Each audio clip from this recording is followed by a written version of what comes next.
Hello everyone, welcome to Tech Brain. My name is Sam, and in this video, I will show you how to unfollow on Facebook. First, open the Facebook application on your mobile device. Ensure you are logged into your account. Next, tap on the profile icon located at the bottom right corner of the screen. Now go to the search bar at the top of the screen and type in the name of the user you want to unfollow.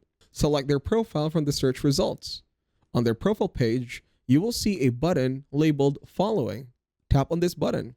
A menu will appear with the option to unfollow, then tap on Unfollow. You will see a confirmation that you have unfollowed the user. You will remain friends with them if they are on your friends list, but their posts will no longer appear in your newsfeed.